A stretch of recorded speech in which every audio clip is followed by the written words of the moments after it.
Hi guys, my name's Ivan. I'm here with the Valley Boys. I'm just gonna be doing a quick profile of my Blackboard deck that I took to nationals this year. Ended up getting 42nd out of 1,001 players. Almost made top cut.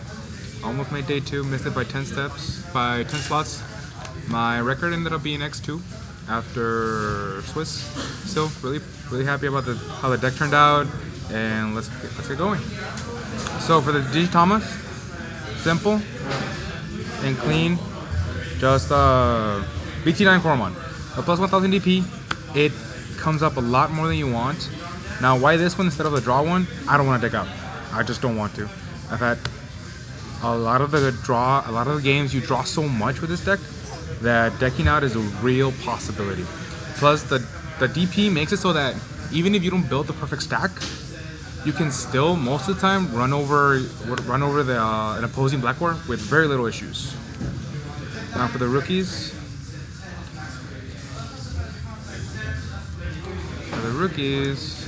First one, not the most popular one, but in my opinion, it's too good not to run. The Black Agumon. On play, reveal top 4, add 1 Dragon King, 1 Greymon. The Greymon, most of the time, you're always gonna hit. But when you hit a Dragon King and a Greymon, that just feels good. I run 4 of the other searching Agumon. So in total I have 6 on-play searches, plus the X, so this deck searches a lot. That's why I run this deck instead of the drawing one, because decking out is a real issue with this deck. So just these consistency cards. I run the X, Agumon X, free Evo, free filter, free searches, just real nice. Play this, evolve this. You see 4 cards, you evo, you see 5, you reveal, you see 8 cards off of 3 memory. Cool Boy, you see 9. So it's just too good not to run that. And now the mandatory, the plus 2000 DP for all Greymon. If you miss this and you have this, you're good. If you have these two, doesn't matter what champion you go to, you can run over any opposing Blackboard or any opposing Greymon. These cards are, in my opinion, mandatory. You can get away with the attack a player plus 2k. Or the vanilla plus 1k, you can get away with those, but these are too good not to have. Now the champions. I am more of a control player myself, so you'll see this in my champion lineup. Just the 1 Evo plus 2k. Again, I run a lot of plus DP, so if I don't build a perfect stack, as long as I get 1, I should be able to run it over with the egg. And then I went 4 blocker Greymon. Now, why this one? Why no security? The way I play this deck really control heavy. So I always wanted to leave my opponent with as least movement as possible. I would have a blocker, a redirect. If I have Blackboard, it was a double blocker. The security I didn't really care because, the more you swing at security, the more chances you have at revealing something that's not beneficial to you. Revealing a tamer, revealing a removal option, revealing a big body. So the less I swung at security, the better it was for me. So this was a perfect one where my opponents would play something and I could play really passively with this one. And then the mandatory, in my opinion, the second or the best card in the deck, Greymon X. This card is so good for this deck, like you have no idea. Well, I'm sure you guys do.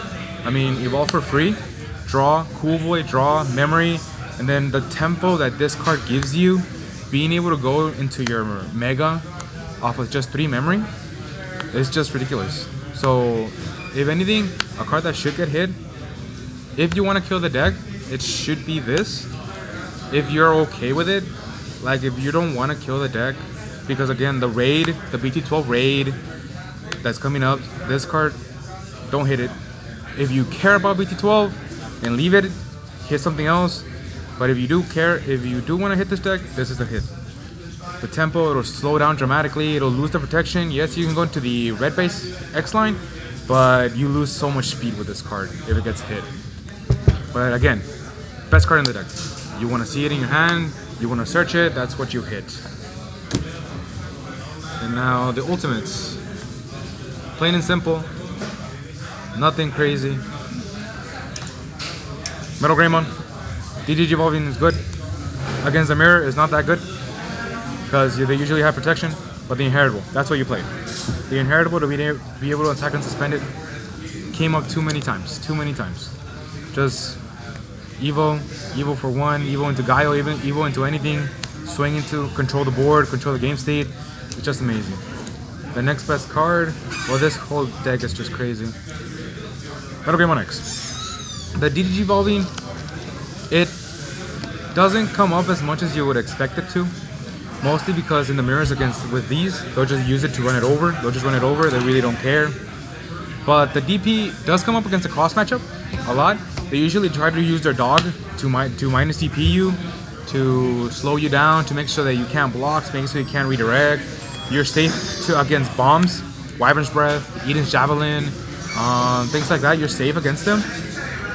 DDG Evolving, again, doesn't come up as much as you used to. The removal is really nice when you're trying to clear boards. Evolve for 2, clear DDG Evolve, clear a rookie, Evolve for 1, pop a 6k, so it really nice removal. The Inheritable is really nice. That's how you're able to chip away really safely. Swing with Gaio, reboot, burn 1. Burn. Like, it's just really nice. You control the board, like I said. You leave less to chance. Again, swinging a security, I hated doing it because, again, the reveals are not that well. So this Inheritable is really nice. So now moving on to my level 5s. My level 6s, sorry. Months ago, it was nothing like this, but the more I tested, the more I spoke to my teammates, and they're like, no, you need to play this. So I just went really vanilla.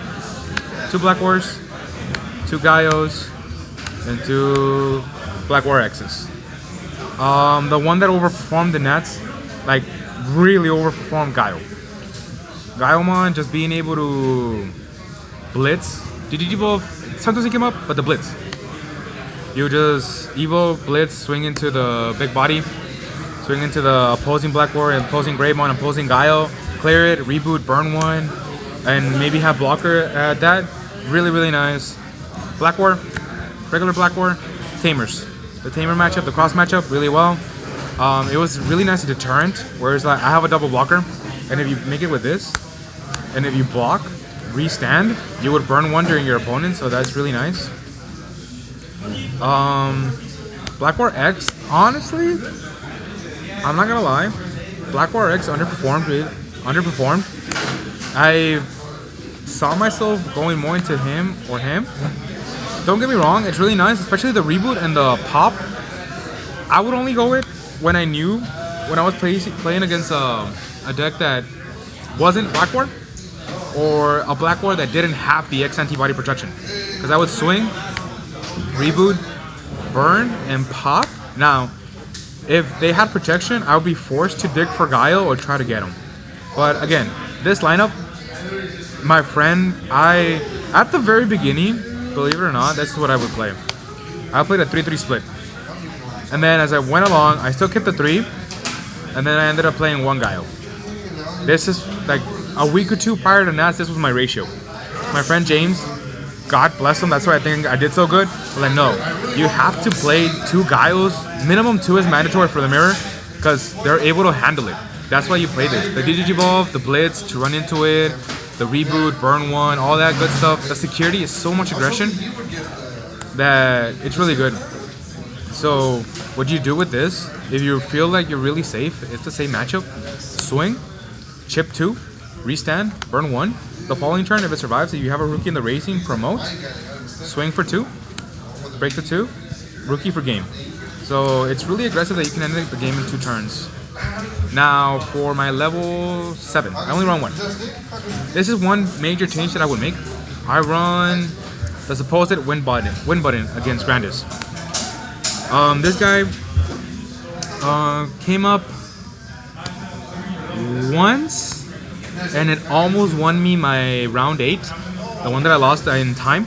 It almost won, but this would have won me my round 1 against Grandis, except it was blue Grandis, so they just soul ride all my sources away, and I'm like, alright, so I lose now. But this guy, it was just for the Grandis. I expected much more Grandis, so I respected that deck way too much. Like really, I respected that deck too much, because during my testing, I tested many hours against Cross and many hours against Grandis. So I knew that this card, going into Nats, I knew this card was going to play a big role. Now my matchups, I only played one Grandis. So, hindsight, I would rather have this one. Hindsight, I would rather have this one because I can just swing into security or evolve into it for 3, for really cheap 3. Look at the security and be like, alright, so you have nothing there, I'm just going to go face. Plus the removal that it has, it can come up.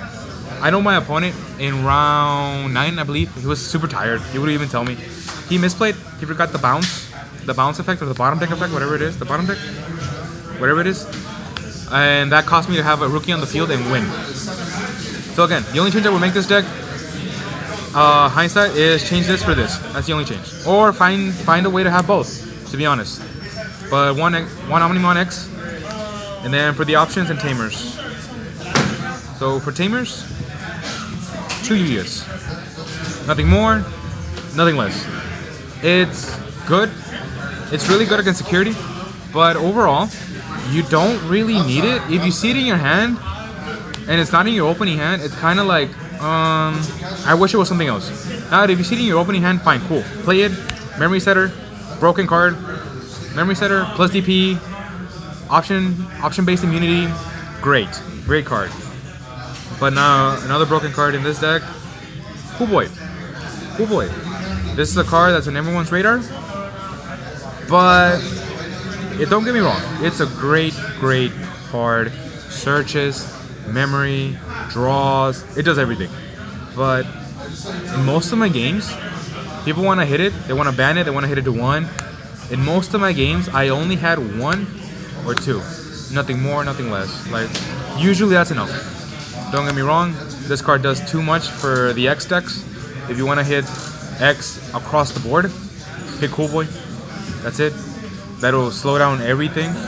That'll put everything in a friendlier range. But again, Cool Boy, searching your X antibody, which gives you protection. Searching your pieces, like it's too good. So again, if they want to slow down the decks, hit it. A lot of the builds that I would see prior only ran 4. Ran 4, 2, something like that. It was weird. I would run 3. Again, with the triple Cool Boy, I would see it all the time. The Agumon X searches, like it was pretty easy to acquire. There was a couple of times I misplayed with this and Hades, because I mean, spoilers, you have to run Hades.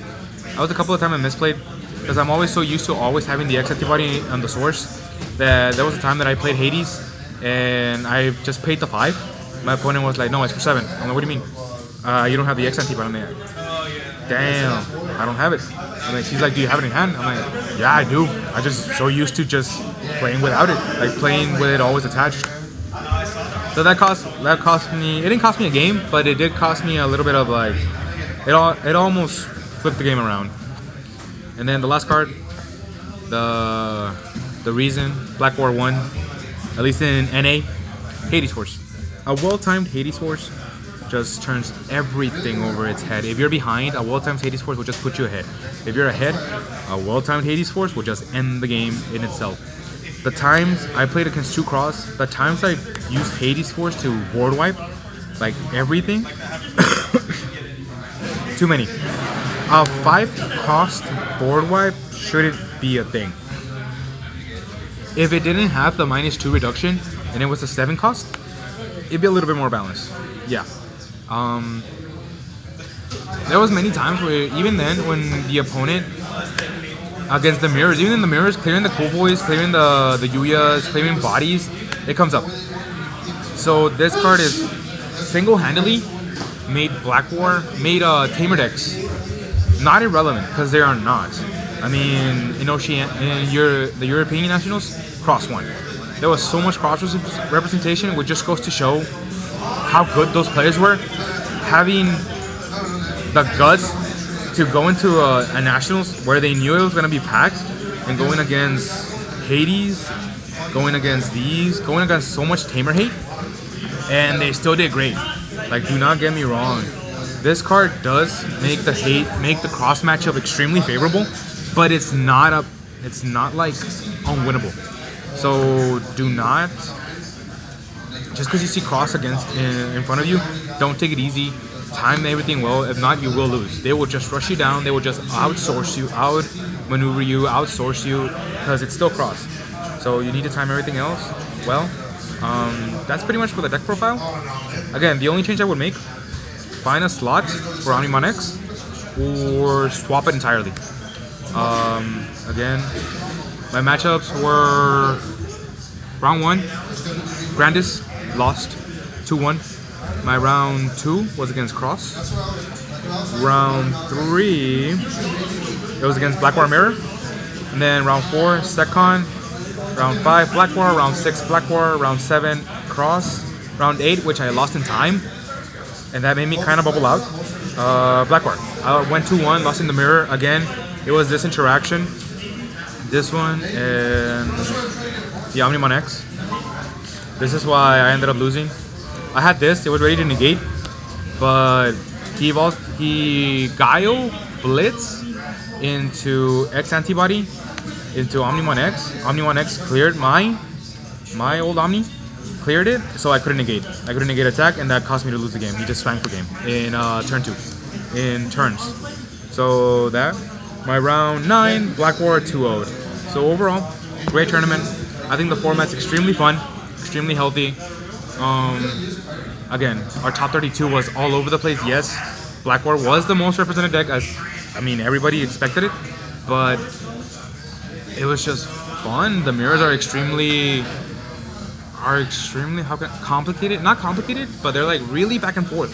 Like, yes, you can seem like you're losing, but a well-timed Guile, and you rate your stag, you clear the board. Like, it's really back and forth. Cross, it's really fun. Grandis, it's still that insect can just run you over and make you have a bad time. What else? Blue Flare, if you don't play around it, if you end up having 2 bodies, they'll just control you. I've lost a couple of games against my other testing buddy, Jose, and against Blue Flare, I would need to play the game super boring, just have my 1 stack, and just try to control the game from there. At any moment, if I had two stacks, I would lose. I would positively just lose. What else is in the format? Loop. I didn't play a lot against the Loop. I didn't play a lot against Loop. I played a couple of games against Merva Bellstar, like just retaliation, control, all that good stuff. Maste. I played a couple of games against Maste. Tamer removal, and I guess just getting overall lucky in security. Yuya makes that matchup really easy. Security, I only practice going into Nats. I only played 1 game practice against that deck. It went really bad. I guess I didn't know the matchup, but against I only played 1. It was good. Overall, great experience on Nats. Can't wait to go back. Can't wait to take CK with me. Can't wait to take James, everybody with me, and go again. Have a great time. CK, thanks for the shout out. Thanks for the deck profile. Shout outs to James, Jose, Kaboom Games, where we're recording this. Jonathan, all my testing buddies, and thank you.